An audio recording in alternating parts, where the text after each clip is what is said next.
us today on Purely Positive. I'm LJ Thomas, and today we're talking with a registered nurse, a bodybuilder, and a fitness enthusiast. So please welcome my purely positive person, Wanda Bagley, to the show. Hey. How are you doing today, Wanda? I'm fantastic. I have so many questions for you. And sitting beside you is Lee. Hi, Lee. She's our guest co-host for today. Now, I just recently learned that you're a bodybuilder. Yes, indeed, I am. Talk to me about that. Exactly. Bodybuilding actually came about by accident. I was working out with my coach, who was awesome. He was helping me he was helping me with a bucket list idea that I had to do some photos. And this was back in 2015. And as we went through the training, I mean, I had been in the gym all my life, but never trained on this type of level. And so as I was going through the training, and I know how competitive I am, I used to be a runner, ran marathons and all kinds of things. I knew I wanted to kind of find another level to get to. Okay. So he kind of challenged me and said, well, why don't you think about competing? And I was like, no, I don't know if I want to be that kind of chick. Because in my mind, the idea of a woman bodybuilder was big, Yes. hulky muscles and all of that kind of stuff. And I went to his show that he was competing in, and I saw the women were like, oh, wow, like magazine girls and all of that kind of stuff. But beautiful. It was like a beauty pageant for muscles, basically. Oh. So I was like, I think I could do this. So the end of 2015, we started prepping, and I did my first show in March, and I have not looked back since. Yay! Yes. Good for you. Now, wait a minute. I know, because I know you from the Shepherd Center, see you all the time there. I know that you're a vegetarian. I was. Oh, do tell. No longer a vegetarian. Okay. Right. I had been a vegetarian actually for just about 18 years, and was vegetarian throughout my first prep. And I found it very difficult to eat the amount of protein that I needed to eat just through veggies and grains, keeping in mind that a lot of vegetarian protein comes from grains and vegetables. Also, part of my diet with managing my carbohydrates, because the grains and veggies are carbs, I had to keep them at a certain level. So trying to get in enough protein just from that source was really tough for me.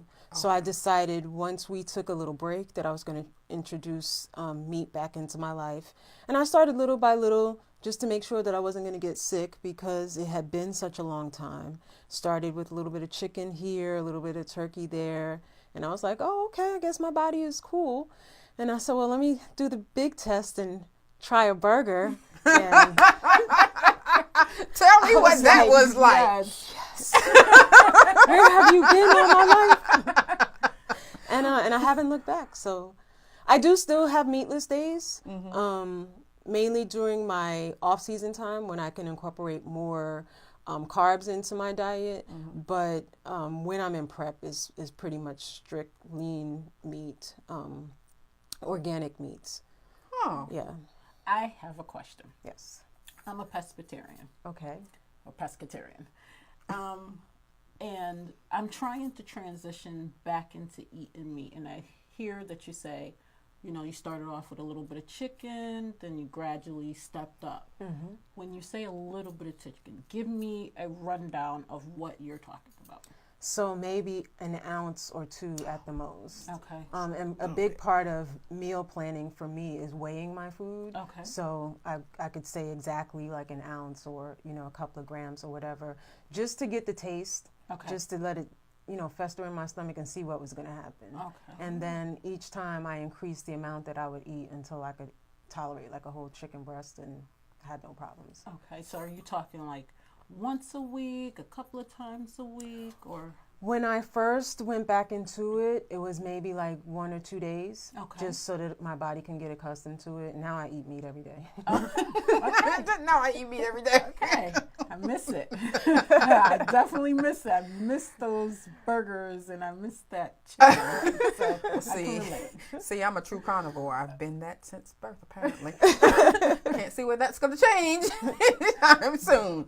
Now, I know that with you being a registered nurse, and thank you so much for that. But now I have a whole new respect for you. I respected you a lot for that. But now that I learned that you're doing this other stuff as well, how is it that you can meld the bodybuilding and the fitness, well, not the fitness, but the healthy lifestyle seamlessly together?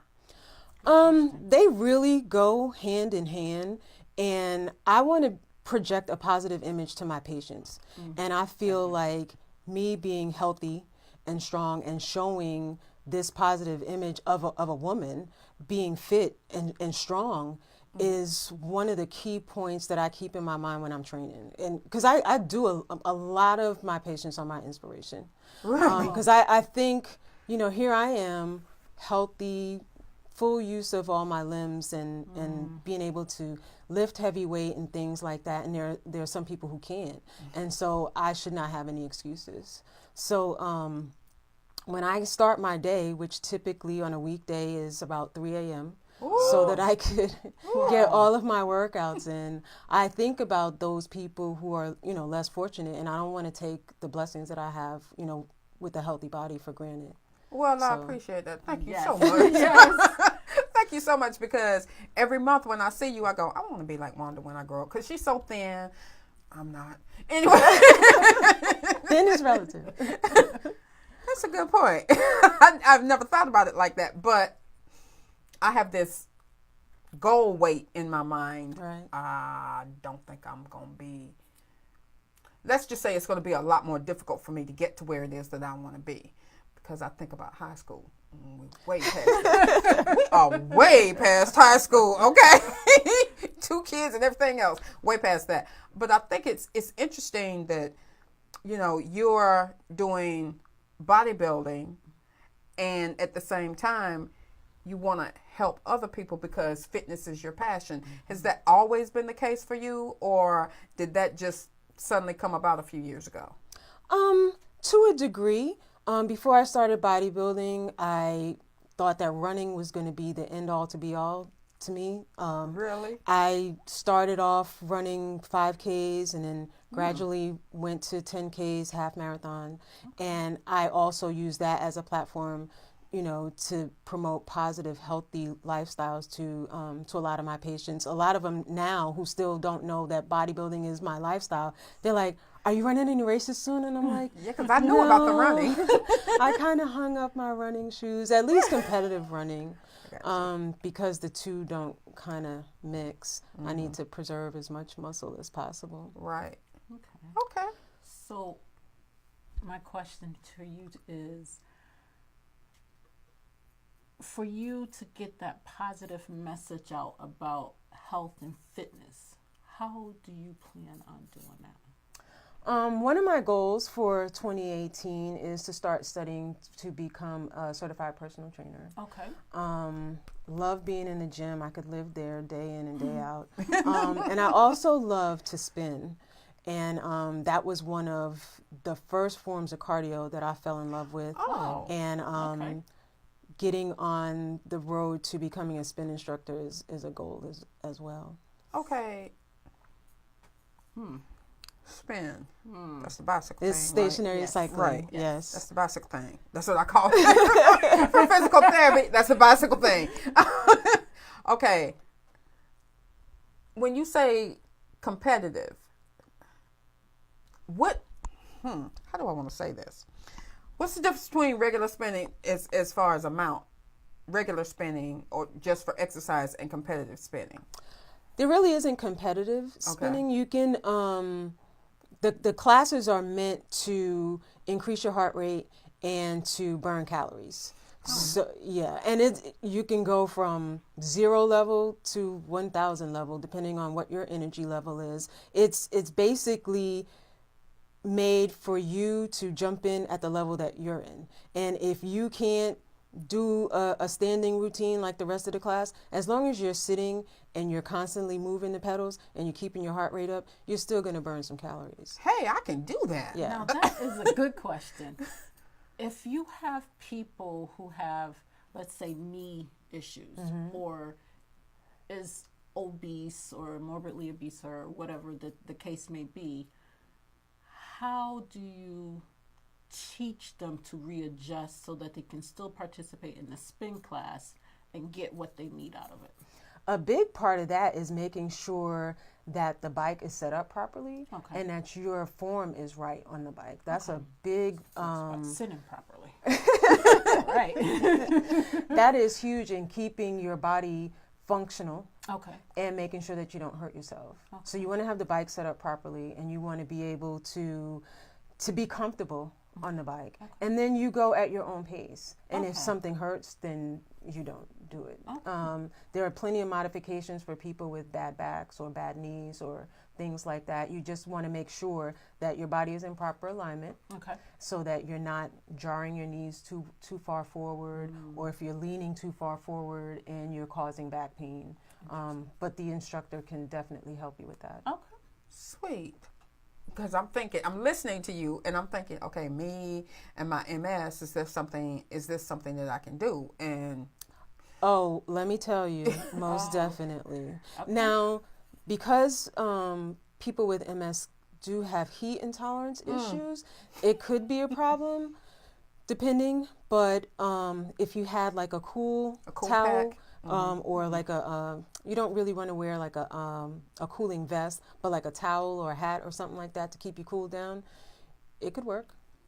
Nice. Okay, that's a goal. There you go. That's a goal. Bucket list. Yes, it is. Well, no, because we're going to be working on this in 2 months. But anyway, because I have some things that I want to do for the summer, so we're going to go ahead and get started on this. And summer bodies are made in the wintertime. Exactly. That's why we're going to go ahead and get started on this by my anniversary.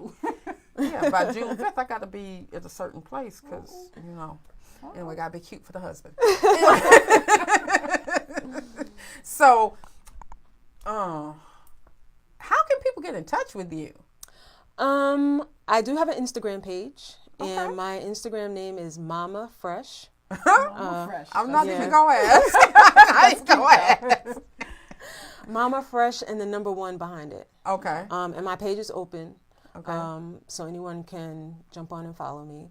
I do have a Facebook page. It's Wanda Bagley.